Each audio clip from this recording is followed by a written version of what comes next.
Hello, hope you're all doing well today. You're listening to Mental Health Matters on Jefferson Exchange. I'm Andra Hollenbeck with NAMI, the National Alliance on Mental Illness Southern Oregon.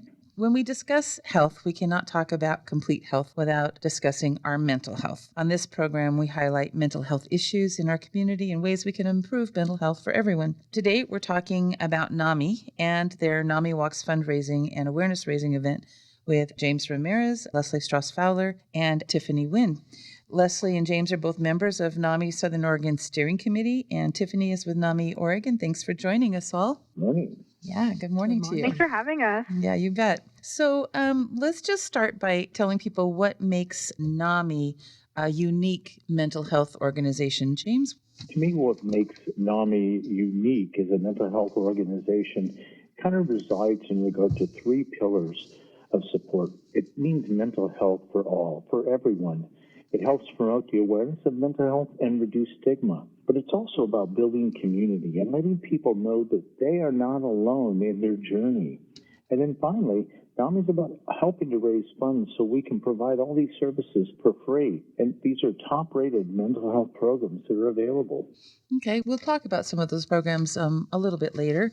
But what inspired you to get involved with NAMIWalks? Let's see. Leslie, what inspired you to get involved with NAMIWalks? Well, over the past, NAMIWalks here locally has been fairly small, and I see there's such a great need here that I wanted to get more involved and see if I could help reach more people. Expand it. Okay. Mm-hmm. And Tiffany, what is the purpose of the NAMIWalks? Yeah, so I kind of see the NAMIWalks broken up into three parts for its purpose. The first two parts kind of go hand in hand.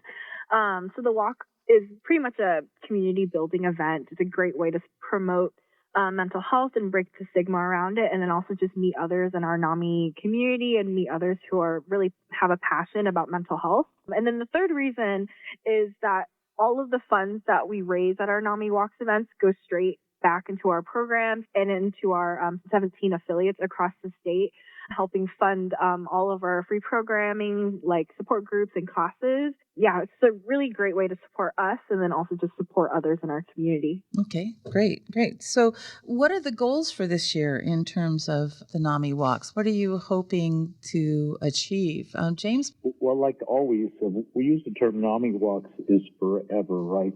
Because there's a unique power of personality. There's a form of exuberance that comes. What we're trying to achieve is we do have a financial goal. And definitely that financial goal is of tremendous value because that helps us sustain and help grow the programs that we have. So that's one of the goals. The other portion, and we've kind of mentioned some of them already a bit, but it's about reaching into the community and letting people know that there is support. There's an opportunity for advocacy, for support, for awareness, and for education. And again, as we've shared already, these are all free to the community. Mm-hmm. So those are some of the goals we're looking at. Okay. What are some of the biggest challenges that you face in planning an event like this? Leslie, what are some of the challenges? I think some of the biggest challenges are that we're able to get sponsors to do tabling and things like that, but it's walkers. Getting people out. Getting people out to walk because the visibility is what's going to create the awareness. So, yeah, it's word of mouth and it's knocking on doors and it's letting people know that we're out there and we're going to do this. And it's a place you can come to find community around mental health. Yeah, that sounds good. So what will the walks be like this year? James, you want to talk a little bit about what the walks will be like in our area? Oh, I'd love to. So we're going to meet in Alba Park in Medford, and we will journey through a small distance, a couple of blocks or so, return back. But we're going to have things like balloons, and we're going to have activities for people to partake in. We'll have other organizations in the community that help support mental health, and they'll be there to help advertise and provide more information available on how they service the community. And I'd love to say that we're going to feed everybody. We're not going to do that this year, maybe next year. But we hope to have like cotton candy and popcorn and games so that we can come together and just share this exuberance and excitement and fun as a group. Great. You're listening to Mental Health Matters on the Jefferson Exchange. I'm Andra Hollenbeck of NAMI Southern Oregon, speaking with James Ramirez and Leslie Strausfowler of the Steering Committee, and Tiffany Huynh with NAMI Oregon, who's a promoter and coordinator for all of the NAMI Oregon walks. So how can people join the walks event this year? What are the ways people can, they say they hear this and they say, oh, I would like to go to that. What are some ways they can join?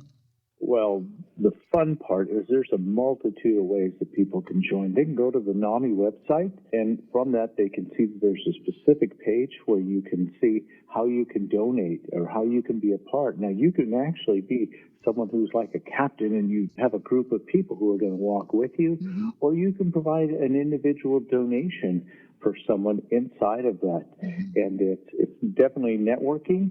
There are tools inside that website that make it readily available to be able to either you be the person who's walking or you sponsor someone else.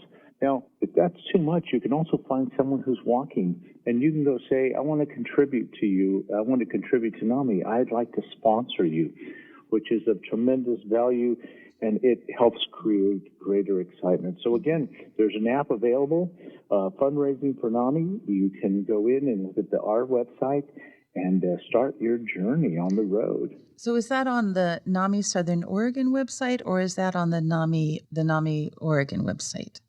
My understanding, it's on both. You can go to the NAMI Southern Go to Oregon. either place. Yeah. All right. So you talked about some of the programs that it supports. So what are some of those programs, and what are the ways people could get involved with NAMI beyond the walks? James, would you like to talk about what are some of the programs and how people can get involved beyond the walks? And then maybe, Leslie, you can chime in too. Okay. There are many programs available. That's the exciting part. And I'll just share a few real quick. There's a family-to-family course, and this goes over a duration of 8 to 9 weeks if you'd like to be a part. Phenomenal amount of education in regard to what happens inside of mental health conditions. There's a focus with a training class just for those who are veterans called Homefront. And for parents who have children, one program that's called NAMI Basics. And one is how to increase your education about what a mental health condition is, then how to work with the school system associated with it. We have peer programs that are available so peers can come together and have support groups. And we also have family groups that come together on a regular frequency, and they come together to talk about the things that are working for them and the things that they're struggling with. And these are well-regimented formats that have proven to be with a high level of efficacy. So that's what's exciting. And we could go on. We have programs that address being able to go out in the community and provide education for churches, for universities, for educational high schools, and a means to be able to go out and share how someone has walked through a journey with mental health conditions and has moved to a level of higher functioning. And then we have people who have worked with them also, and to be able to share the benefits of those effects in the end. So a phenomenal amount of education, a phenomenal amount of support, especially with support groups, and it really makes to help create a greater community to better understand what's taking place. Sure. So, Leslie, what are ways people can avail themselves of these programs or volunteer to put on a program or to volunteer to be a program leader? What are some ways people can do that? Oh, there's several ways. You can contact the NAMI library and complete or go online and complete a volunteer form and telling us what your interests are. Once we get the application, we will contact you and try and place you in an area of your interest. We do free training for NAMI facilitators for our support groups. We train the teachers for our classes. And if you just want to volunteer, you can just give some hours down at the library or tabling at some of the events that we're at. It's as much as you want to get involved or as little, but it's really rewarding. Mm-hmm. Good. Excellent. Excellent. Well, so what is your mental health story? What brought you to NAMI, Leslie? Well, I actually started working in children's mental health in 2016. And I have a daughter who is going to be 30 next week, and she has autism, depression, and anxiety. And it's severe enough that she's unable to work and she's on disability. And I needed support, so I started going to one of the NAMI support groups. And eventually I became that support group facilitator. But it has really helped me in helping other people as well as helping myself. Yeah. I get that support along with the other people. I know I'm not alone anymore. I know there's other people experiencing even worse things than I have to go through. So it really helps. Yeah. And I encourage so many people to attend those. Yeah, that's right. And I understand that there's a peer-to-peer class coming up, which is a class for people who have a mental health condition that are working on maintaining their recovery and in recovery, and that's coming up soon. And then I heard a support group for families, and I heard a support group for people who have a mental health condition called Connection, that I think they have one here in Ashland and in Medford. Yes, Yeah. yes.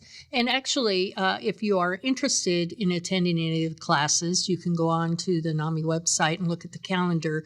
We have one starting on May 3rd from 10 in the morning till 12:30 in the afternoon at the public library.